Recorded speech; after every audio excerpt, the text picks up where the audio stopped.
Live from the mist-enshrouded mountaintop fortress that is X and Y Communications headquarters, you're listening to the world-famous Mountaintop Podcast. And now, here's your host, Scott McKay. All right, gentlemen, welcome to yet another episode of the world-famous Mountaintop Podcast.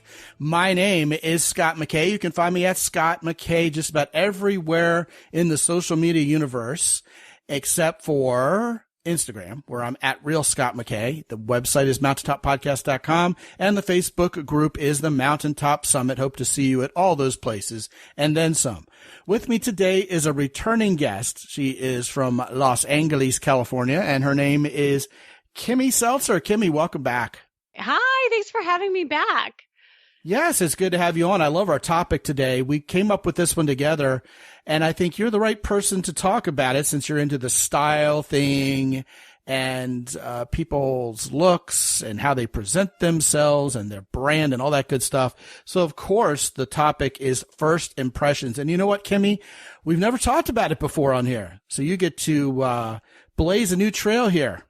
I love it. I love it. And it's something obviously that's near and dear to my heart based on my own story and also what I help people with. Well, give us that story about your first impression. That sounds like a juicy one. I know. Do you like how I teased you with that? Well, no, because it does relate to everything that I do and why I'm so passionate about doing what I do. And, you know, when you look at my bio, you see a lot of professional kind of, you know, stuff that I've done throughout the years. But my story is what kind of flipped the script and how I help people. Because, you know, back in the day, I'm from Chicago originally. I used to work as a therapist, and my belief is that you worked from the inside out. And obviously, being a therapist, I still think the inside is super important. But what happened to me and what I help so many others with really changed the paradigm in which I work. And so what happened is, you know, I had a very traditional life. I had the picket fence and the house and the dog. Did you literally have kids. A picket fence? I literally did. I mean, anyone who has grown up in the Midwest knows that there's a lot of picket fences there. And I everything was kind of going on as planned. I had a couple kids and the husband. I still have the kids, by the way, but you see where the story's going. I got rid of all that, and here I am today. Right. Good grief. Well, no, I did. I haven't gotten rid of the kids yet, although they're in college now, so they're almost out. Anyway, going back to this story, we all pick up and we move across the country and we plop here in La La Land, Los Angeles, as you said. And we decided to do what all the other people here do. We get a divorce. Now, obviously, I'm joking. There are issues that were going on in this little fairy tale. But, and I like to blame Los Angeles, but the truth is, and Scott, I'm sure you can attest to this, like it would have happened anyway, right? Like, and what happened is I was removed from the comforts of and the cushion of my support system, my old life. And when we were kind of faced with each other, you know, that's when everything happened. And I have to say it was a very dark place in my life, and my clothes reflected that. And you know, I really didn't know what I was going to do with my new life. Everything that was going on as planned was not happening. And here I am, a therapist. Like that was the kicker of it all. It's like, I should know better. I should know how to get out of my own way and get back out there into the world. And I was completely stuck in my clothes, stuck in my mindset. And I was literally in my own way. And I did all the traditional things that everyone said, you know, up until this point, that inside out belief system that I had, I did the work. I went to therapy myself. I had a great support system kind of rally around me and help me, but nothing was working. And I decided to do something pretty untraditional. I went shopping. I remember looking in the mirror. I was so fed up. I was horrified at what I saw. I saw this frumpy mom in the mirror that still had the nursing bras on, mind you, and I wasn't nursing any longer, and the flip-flops, and I was definitely a hot mess. And I was looking at myself, and I was, gosh, what has become of me? And I'm like, who could love me? First of all, I don't think any guy would know what a nursing bra was, even if it was hanging on his doorknob. So what's that? A nursing bra? Well, a nursing bra is a bra that you use when you're nursing, and they're With not the flaps on the front? Yeah, you have the flaps, and they those are sexy. Yeah, there's no lace. It's just, it's very functional, I will say. And really, the point was, it wasn't the bra; it was what it signified. Like, just why was I still wearing that? And so. I love where this conversation's going. Yeah. I am biting my tongue until it bleeds with the jokes. Like, Kimmy, you're exactly right. I saw your divorce coming decades ago, and then you said you were wearing dark clothing, and I'm envisioning the goth Kimmy Seltzer. And anyone who knows me, it's hard to envision. And people ask me all the time to show pictures of what I look like. The problem is I am of age where it was before iPhones and such. And so all those pictures of me are like somewhere buried. Oh, you burned them. Come on. Some of them I burned. Some of them are buried. But the point is, I don't cigarette have holes in the longer. faces. Anyway, back to the story. No, because this is really important in what we're talking about today and why I flipped the script and how I work. So I go to the store because nothing had fit me. I was wearing all black clothes and maybe a splash of beige, but I'm in the store and I think I'm up leveling myself, but no, what am I doing? I'm having all the black clothes in my arms again, yet again. And they were all probably 3 sizes too big. Only in that picture is a splash of beige the degree of panache. Nowhere in the world is beige where the style points come in. So yeah, this is pretty dire. And by the way, for the guys listening to this, I'm not being rude. You and I have a long history together, and that history involves a lot of me making you laugh, especially even in person. So that's what's going on here. No, it's true. It's true. We make each other laugh, and that's part of connection. But you're exactly right. This is incredibly good background story for what we're getting to, because it shows you're vulnerable. It shows you're a human, like all of us are. Yeah. Well, yeah. I mean, I could come out and say, let's just talk about first impressions and my professional, experience around it. But no, like I lived it. I breathed. I owned it. So anyway, I'm in the store, black clothes in my arms, and this personal shopper, she comes up to me. She says, "Ma'am, I've been watching you, and I really think you should try this on." And she holds up a red dress that looked like 3 sizes too small. I said, "That's really sweet of you, but that's really not my size, and that's so not my color." She says, "Honey, that is your size. That is your color. Try it on." Bam. It was like she hit me over the head with that red dress. And when I came to, I call it my red dress moment now. I'm like, she's right. Your moment of red dress. It's the moment of my red dress because, and now I like to give everyone a red dress moment, even men. Well, not a dress, but seeing that yourself different. Like that's what it signifies, where I took that red dress and I said, I need to try this on because nothing else is working. And gosh darn it, I need to feel different and I need to see myself different. So I squeeze into the dress and I twirl around like Cinderella and bam, there I was. I remember staring in the mirror and just not even believing what I was seeing. I felt like a princess in that moment when I saw myself in the red dress, and I'm like, wow, like this is who I need to be. And I bought it as a costume, quite honestly, because I still didn't really think that was me, but I'm like, I'm going to buy it and I'm just going to try wearing it and see what happens. And so I go out into the world and I wore it everywhere. I wore it to the grocery store. I wore it to the coffee shops. I wore it like everywhere I went. And here's something I noticed. Guys started noticing me. And I didn't like it. Surprisingly so. Like I thought, oh, okay, now I'm out there. So what I realized in that moment is that I was scared of being seen. I was scared of you alien men. And I really thought you guys were aliens. I didn't know how to talk to you. I didn't know even how to be comfortable around you. And that really was more my journey of being seen, that those black clothes was like a black cloak to keep me invisible. And so I realized there was a symbiotic relationship between the outer and the inner when it comes to confidence, that it wasn't superficial, that how we market ourselves is directly correlated to the messages that we send out to the world and who we are and who we attract. And so that was my journey. This is where it all started. I mean, many stories after that. But from that point on, I now work from the outside in, where I start with how you present yourself, your first impressions, your body language, the way you dress, your energy, your flirt skills. And that impacts the inner confidence that you have. And of course, I do a lot of work with that as a therapist, but also how we interact with people. I think the socially popular paradigm is beauty starts from the inside and radiates outward.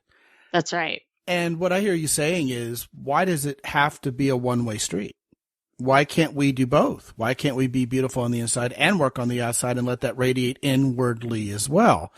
I'm reminded of the work of a guy I'm sure you know also, because he has been a veteran of dating advice stuff as well as his core wheelhouse, which is handwriting analysis. And that's Bart Baggett. Oh, yeah. I know Bart. Yeah, I haven't heard from him in years, but he's been a guest on this show before. And he will go to his grave saying, if you change your handwriting, you will change as a person. You know, that's theoretically at least how profound what you're saying is. You can change something on the outside and it really will kind of seep into how you are inside and how you see yourself. And that's the other thing that came to mind when you were talking, Kimmy, is that the first impression that matters, that first impression really is your first impression of yourself, isn't it? It is so true. I say that all the time, Scott. Like, you know. Oh, so I'm not as profound as I think I am. No, you are. You're profound. You're profoundly profound, because so many people focus on, you know, the woman or the man or whoever they're trying to attract. And really, it's about you, because when you look in the mirror and you find yourself sexy, that's when other people do too. And that's where the journey starts. You know, it's really true about the first impression. And there's just to kind of also put some research into it too. It's not just, you know, me being this girl now from LA saying, oh, just put on this, you look fabulous and everyone will love you. It's, you know, because it seems almost a little superficial, but there's been studies done where when people wear different clothes, there's actually shifts that go on in the body. And there's a term called enclothed cognition, where there's chemistry in the brain that actually changes when you wear certain clothes. And it will allow you to perform differently. I mean, to the point where, like what you were saying, you could do all this inside work. And believe me, the inside work is super important. Again, being a therapist, I can safely say that. But if you're not marketing yourself in a way for people to get to know all the juiciness inside you, then love might pass you by. And there's not too many things in life that you can immediately see that will make an impact and a difference in the way that people will trust you, view you, be attracted to you. So like, why wouldn't you work on this stuff? Like, this is the fun part too. I can't tell you how many times people come out of the dressing room walking differently, feeling a little bit, you know, prouder and taller. And it affects your body language. And I know you do work with body language as well. What you wear impacts how you move. Yeah. If you go out, say, grocery shopping, and you're wearing cargo shorts and a baseball cap and a T-shirt, are you a man or a woman at this point? Well, I am a man. We're talking to men here. Right? I was going to say that's a bit different profile if it's a woman wearing those. Okay. Continue. Although I am in Texas, you see that quite a bit. Yes, you do. Women wearing that.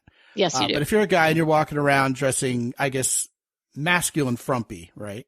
Right. You got your Keen Newport sandals on and you've got your pocket shorts and a baseball cap. And you go to the grocery store.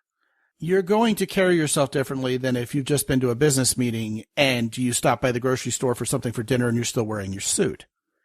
That's right. Women will look at you differently. And used to be at least, people would treat you differently. I don't know if that still holds true. But kind of a corollary to that is my kids are involved in the sport of BMX racing, and I've seen this happen in other sports, but I'm using BMX once again as an example because the storyline there is just so clear cut. We'll see kids show up and have really good raw talent, and they're riding novice, and they show up in their jeans and a borrowed helmet, and their bike may be okay. It's the same bike. But then someone will see that potential and sign them to a team and get them all outfitted in a jersey and matching helmet and these race pants, and all of a sudden they look like a pro, and they start winning even more. They ride with more confidence, and you would dare say with more skill, simply because they looked at themselves in the mirror before they went racing today, and they said, I look just as fast as everybody else now. And so they are. So, I mean, there really is a psychological component to all this.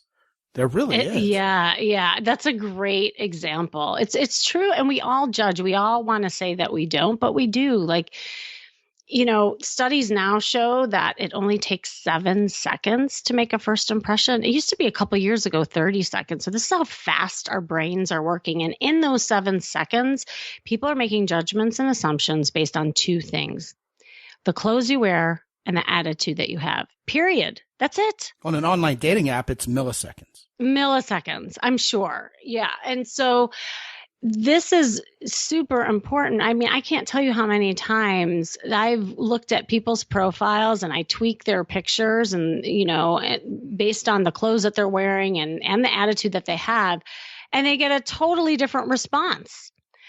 It's unbelievable. And even just like, you know, out in the world, and to the point, like you were saying, I remember there was this guy I was working with, and he was a bouncer in the Midwest, and he just, poor guy, like he just couldn't get a date to save his life. And he was such a great guy, but he just dressed like crap. Can I say that here? He just, it was awful. Let the record show you're the first guest in recorded history of this podcast in 16 years who was ever actually asked out loud if it was okay to say crap.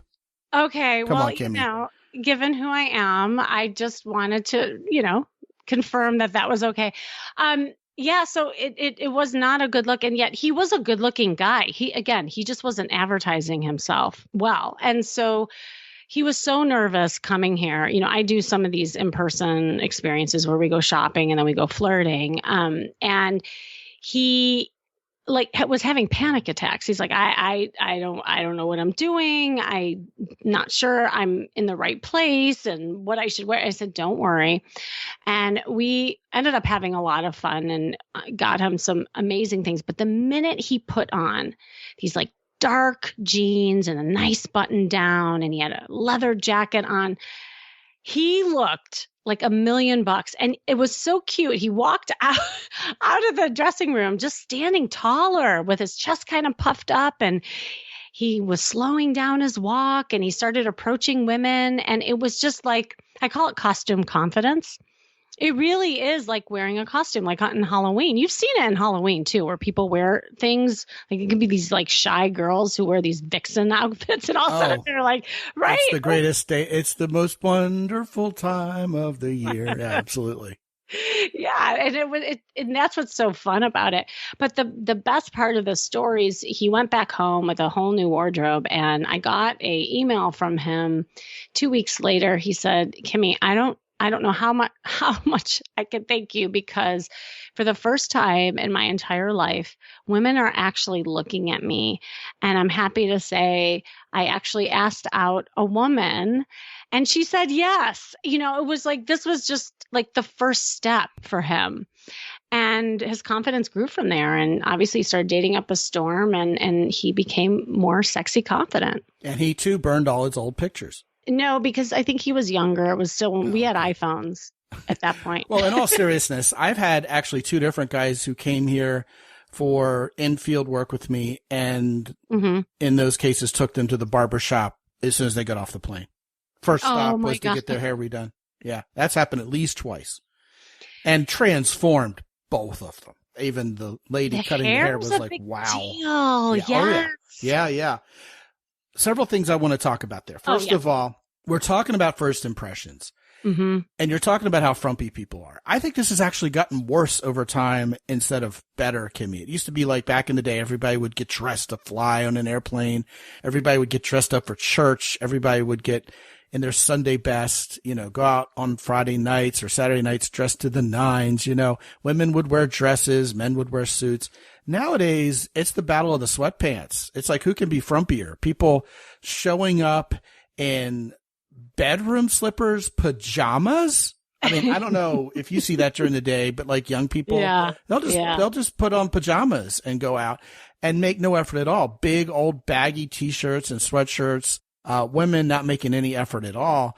And that says a lot about how people have kind of devalued this idea of a first impression, or maybe a lot of people are living in their heads the way you used to, Kimmy, saying, I kind of really want to be invisible. I don't want to be noticed. I don't want to be bothered, maybe because their, social skills aren't there or their confidence is down. But, you tell me, why are so many people so much more frumpy nowadays when we know deep down that first impressions matter? What's going on with that? Great question. And there's a lot of layers to this, and I guess I'll answer it in a couple of ways. I mean, one is that there's trends that happen, and there's a difference between fashion and style. So I want to talk about that for a second, because style is something that's everlasting. Everyone might have a personal style that speaks to their brand, who they are, who they're trying to attract, that kind of thing. That transcends clothing. That's your whole vibe. That's what you drive, how you carry yourself. Yeah, exactly. And it like kind of tells a story, and it's something that should last. It's something that still like suits you, fits you, that kind of thing. Now there's fashion. Now fashion are like the trends, things that come and go, and you see things, in style then out of style, as they say, but it really is called fashion. So those are the differences. Now, we had this little thing called the pandemic, as you know, and we all were in what I call COVID clothing, right? We all got into, from the waist down, we got used to wearing the sweatpants or nothing, if you prefer. And, if you were doing Zoom calls, maybe you got a little dressed up, from the waist up. But then out of that came kind of this more casual, trendy type of style. And, everyone has a different style. And if you can wear it and you own it and you're intentional and you look good in it, that's different than being, like you said, like sloppy or not caring or hiding. So I think there's a difference between like the intentional casual, which I still think could be really cute. And by the way, I want people to hear this too. Like men out there, like women still enjoy a casual guy, but we just like clothes that are kind of up to date, fitted, not hanging on you. Acid wash jeans, if you're still wearing them, or pleated jeans, you got to contact me. Like there are certain things that that are different, in the casual wear. So I will say that is the difference too, because you're right. Like over the years, and if you look at decades, behind us, they were more dressy, and it's just not the times anymore. The other thing is know your audience. So what you're wearing, you also have to look at what you're attracting. So in business, you have to look at what you're wearing in ways of, well, who are you trying to attract? Like you see big stars like Mark Zuckerberg, like he's very casual. Like he almost would look weird in a tux, because you wouldn't trust, that's not his brand, and so that's okay that he's casual, because that's kind of his personal brand, and everyone's accepted of that, because you don't want to also go too off of your style, because that almost might be too like strange. Although no man should ever turn down an opportunity to wear a tuxedo. Yeah, I mean, women love men in tuxedos, and we like variety. We like what you like. Like men like women who are casual too, but not sloppy and unkempt. But you also enjoy women dressed up, and we also like men dressed up. So I think variety is key, but I think everything that we're talking about really has to do with intentionality and like really taking a look at what I call the 3 C's. And this is more important than anything else, because everyone listening to this can do a closet audit by themselves, and you can get started right away. So the 3 C's are looking at the cut of your clothes, the color, and also confident clothing, like confident outfits that make you feel amazing that you put on over and over again. And those are really good 3 elements for the wardrobe. Now, the other thing that has to do with great first impression, obviously, is body language. We talked about like attitude a little bit, but being open, smiling, making eye contact, being relaxed in your body, those make a huge difference in just how you're reading as well. So I like to do all the nonverbal stuff first in the first impression, because that's 93% of communication is nonverbal. And then, of course, the other part of a great first impression has to do with your social skills, how you interact, how you flirt, your interpersonal communication, your social comfort. How are you interacting in your conversation? Are they factual based, or are you telling stories and having fun in the way that you engage? So when I work with people, I work with all 3 of those. So that's part of the charisma quotient formula, which is the name of my podcast, of course, but that is kind of the formula of how I help people make that great first impression. Yeah, there's a lot there. First of all, the word charisma is such a great word. To me, it's the art of being irresistibly charming and making people want to follow you as a leader at the same time. Yes. And that is one hell of a first impression if you can carry it. But I want to go back a little bit and talk about this idea of, people lacking style. I was thinking as you were talking about how it kind of correlates to how we talk about character around here. You can have good character, bad character, or there's actually a third option, which is no character. You're just blown and tossed by whatever people tell you to do or whatever it feels like you should be believing right now to get along with whoever you're in the room with. I think that's what happened to style too. I think there's good style, bad style, and drum roll, no style. So yeah, I mean, there's these guys who don't give a rat's ass how they look, the Cheeto fingered guys, let their belly hang over their pants. They've given up on giving a good first impression to anybody, or they're so naive and myopic that they think, the way one guy put it, who was like this, one day my own Jennifer Lopez is going to walk through that door and accept me for just who I am. A lot of women are guilty of that one too. Ain't happening, Captain. Okay. But good style to me is demonstrating to the world who you are while looking your best and your healthiest and your sharpest while doing it.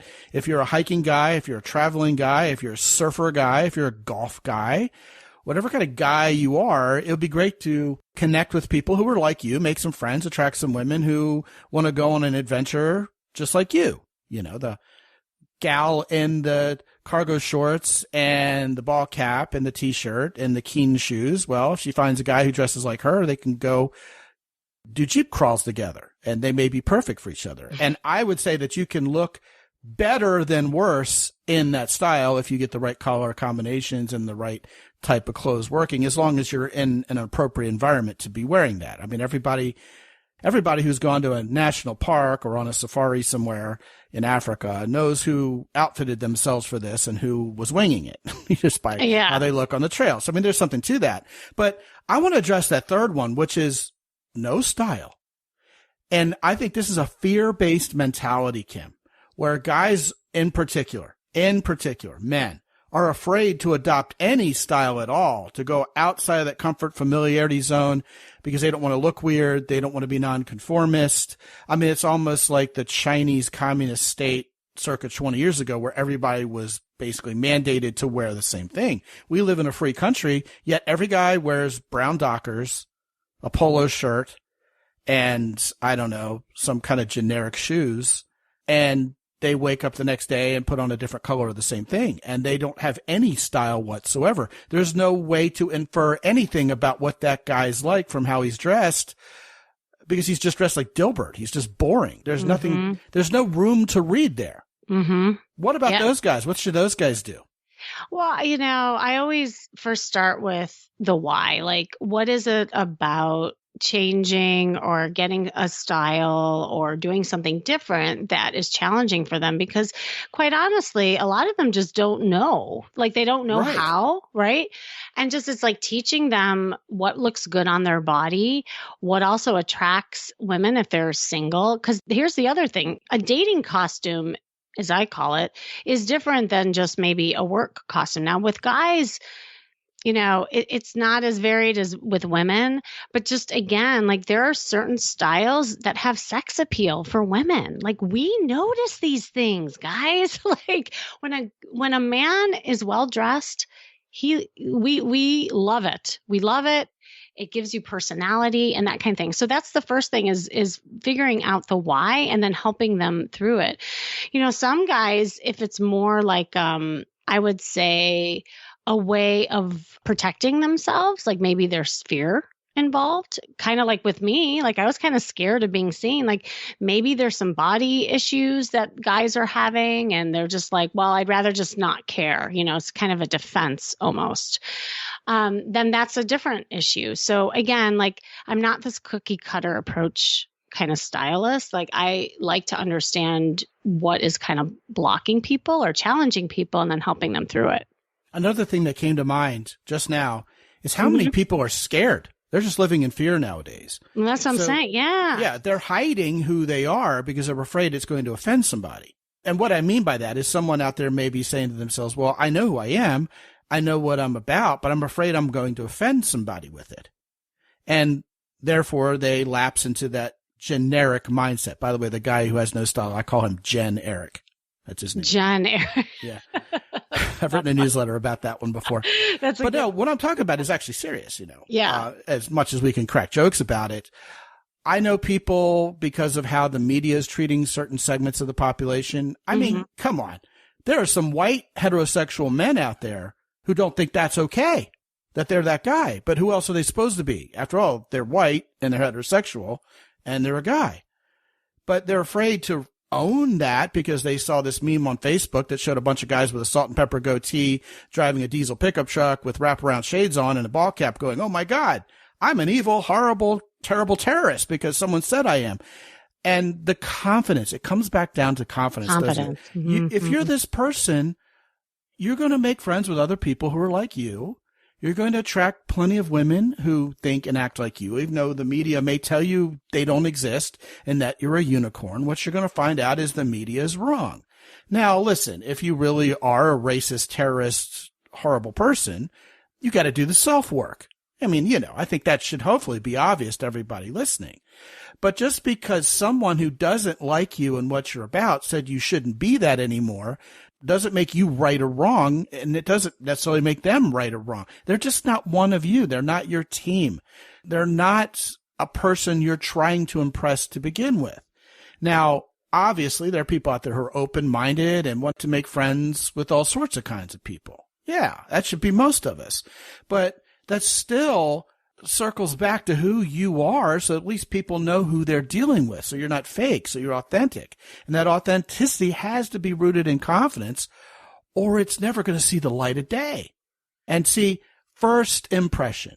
Okay, can I be who I am and let go of the fear of how that first impression I'm trying to make is going to land on certain people who may not like it? Can I accept that I'm not going to please everybody? Is that good enough? Because I think when it isn't good enough, that's when we are really in danger of remaining generic.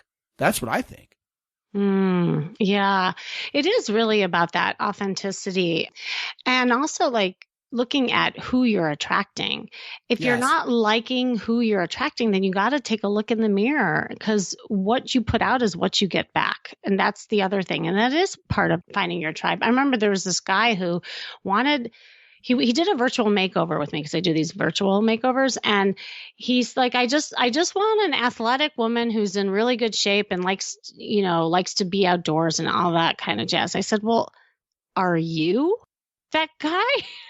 And he's like, well, no, not really. And he had this big sweatshirt on that was oversized, and he looked very unhealthy. I'm like, how are you supposed to attract that kind of woman when you're not that kind of guy?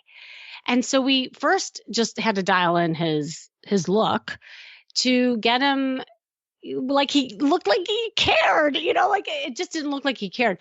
And that was the first thing. And, it started with the clothes, but what was so cool that came out of that is he started incorporating a healthier lifestyle. He started losing weight. He started exercising, eating better. And then obviously the clothes started fitting him really well. We took new pictures and boom, he started attracting new those pictures, kind of women. Nude pictures, right? Not nude, but new. Okay, just checking. Yeah, but it really is about that. And again, like I always tell people, you can't change the way people think of you. You can't change the way they are. But what you can do is change things about you and get a different result. The last thing I want to ask you about, by the way, everything you just said was absolutely on point. And one of the things that's going to make my guys chuckle is that's the second time in about 3 episodes I've been able to crack the same joke about new pictures versus nude pictures. Oh, okay. Got it. So you were slightly the victim of that one without realizing it. Here I thought you just thought of that. No, it's everything's a rehash. That was comedic recall is what that was. But yeah, there you go. What would you say to the guys, Kim, out there who are saying, look, this is all great, Kimmy, but yeah, when a frumpy chick shows up in sweatpants and a ponytail to the grocery store on Saturday morning, I'm still going to pick her out from a crowd. I know a hot woman when I see her, whether she's in a little black dress or the aforementioned PJs and frumpy hair. She could be in curlers for all I know. I'm still going to know she's hot. What would you say to him? Well, it depends what he's trying to say to me. Is he saying that he's just going to still go up and not care about what he looks like? Like, tell me more. What he's saying is, does this really matter? Come on. This is all fluff. Well, it only matters in what he's trying to get, right? And so if, that girl that maybe looks like she doesn't care actually probably took an hour to get the way that she looks like she doesn't care. So I'm just going to push back a little because you men have no idea what we go through. So that what you so think brilliant. looks all nice and like natural, she probably had a little foundation on. She had some mascara on. Like you guys don't know that. So that I will say that first. Well, the reason why I'm laughing so hard is because he noticed her. That's right. All the women who he didn't notice are all the women who have no style. She actually put some effort. She put lots of effort towards looking as if it were effortless, and voila, the men are noticing. Oh, I know exactly what you're talking about. That's why I laugh so hard. Yeah, it's brilliant. It's actually pretty amazing. My wife is a genius at that, by the way. Really? Well, yeah, your wife is naturally beautiful too. And yes, the less makeup she wears, the better for my wife. Yes. Honestly, that's the thing. It's not being like all done up all the time. And just for men and women, I'm not saying like go out in a tux every day. It's just be mindful of what you put on your body and be intentional and know how you feel in those clothes, because that energy that you have in your clothes, people will notice. Oh, and just wait till you see the energy you have without your clothes. Well, yeah, and that's we'll get to that. That's the end game. Yeah, that's right. I've got to ask you. I've worked hard for this last question. Okay. I just know deep within my soul that you're going to laugh out loud when I say this. Because if it's happening in San Antonio, it's happening in LA for sure. It's 5:00 in the afternoon. You go to the grocery store and there are 4 dozen women in yoga outfits. None of them are going to do yoga. None of them have been to yoga. All of them look perfect. None of them have sweated at all. They are in yoga outfits to go grocery shopping. Yeah. Yes or no? For sure. I never like to generalize, Scott. Like, is it there? Is it happening or isn't it? It is absolutely. Oh, yeah, absolutely. Part of the fashion trend, though. See, yoga pants aren't just for yoga. Yoga pants are like an everyday kind of look that a lot of women just have. Well, it's a style. It's a first impression. I have yoga pants on right now. I will be full disclosure. It's part of my everyday wear. But it is a first impression. Yeah. But if your butt looks really cute in your yoga pants and you know it, why wouldn't you wear it and own it? That's exactly what I'm saying. I'm just saying those women aren't doing yoga. They're going to grocery store. They're not doing yoga, yet that's still the first impression they want to give. That's probably because it's intentional. It's not an accident. Yeah. Right. And here I will say Los Angeles, it's probably both, to be honest, because usually yoga happens and then they go to Irwan afterwards. Yeah, it's just a thing here. But in general, yes, you're right. Well, I don't want to dig myself in a deeper hole. Her name is Kimmy Seltzer, and she is a style coach and a dating and a relationship coach, and very smart and very personable, and gives a great first impression, as you already have found out. I want to send you to mountaintoppodcast.com/Seltzer, SELTZER. You don't have a daughter named Alka, do you? I wish. I wouldn't be doing what I do. I'd be set, but. Yeah, I know, right? Poor kid. And you can go to mountaintoppodcast.com/Seltzer and find Kimmy's style guide. What's up with that, Kimmy? What are they gonna dig into when they get their hands on that? I know. Well, I assume a lot of men are listening to your podcast, and in that style guide, it's a man's fashion manifesto where you'll get tips and tricks on grooming and styling and understanding your body type and what clothes flatter you. If you want to take it one step further, you can do a virtual makeover with me, but that's like the first step. If you're a woman listening to this, and I'm sure there's some women. There's some workers, I guess, but it's mostly a men's show. Well, if you have a girlfriend, she may want this, right? Yeah, okay. And so it's a style guide for women to help them understand their body type and what flatters their figure. Fantastic. So guys, get you some. It's there for you at mountaintoppodcast.com/Seltzer, SELTZER. Kimmy, as always, great, fun, entertaining conversation with a whole lot of value tucked in there too. Thank you so much. Oh, thank you for having me. Always enjoy coming on, Scott. Yeah, it's always a lot of fun. Guys, check out mountaintoppodcast.com. Check out our sponsors, Jocko Willink's company Origin in Maine, as well as the good guys at Keyport and at Hero Soap. Use the coupon code MOUNTAIN10 to get 10% off all of your orders all the time with those guys. Check out our monthly masterclasses for men. We're covering a topic in detail, a different one every month. They come on the last Wednesday of the month. Grab your ticket for the next one or for previous ones when you go to mountaintoppodcast.com/masterclass. And until I talk to you again real soon, this is Scott McKay from X&Y Communications in San Antonio, Texas. Be good out there.